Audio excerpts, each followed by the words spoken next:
Drivers, I got another video to talk to you about. This is Lake Quarter here, about scaling. Scaling as in the cat scale. Scaling as in getting to a cat scale to get way before you hit a weigh station. Here's some important things you should know. 1.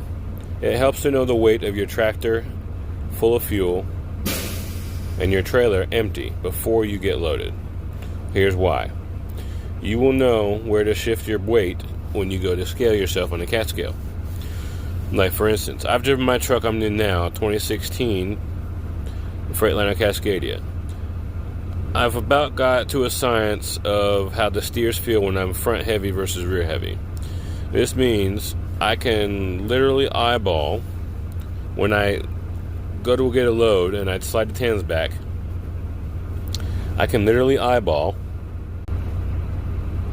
the position I need to be in on the tandems. A lot of this credit goes to the people that taught me how to do this, but a lot of it came from my own skill and learning on my own. You will find most trucks have a sweet spot. Not all trucks are built the same, and not all trucks weigh the same. And here's why.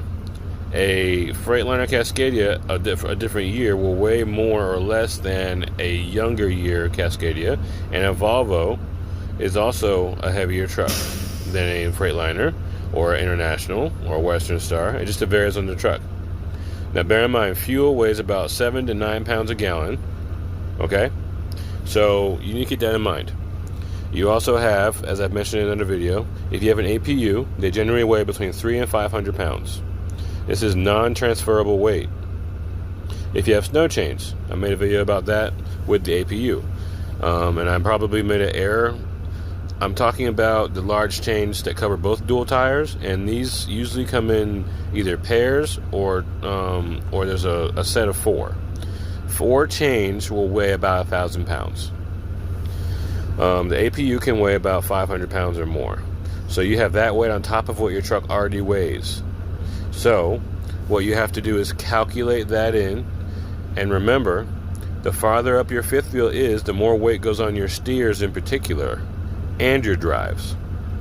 So what you need to do is find the sweet spot for a heavy load on your fifth wheel, and then you need to find out a sweet spot on your tandems and your trailer, because you want to have the weight so that it doesn't overweigh your steers and your drives, because your weights, to remember, have to be 12,000 on your steers, 34,000 on your tandems and your drives. You probably could get with a couple pounds over, like 5, 10, maybe 20, but I wouldn't push it when they do splits or blitz and all that.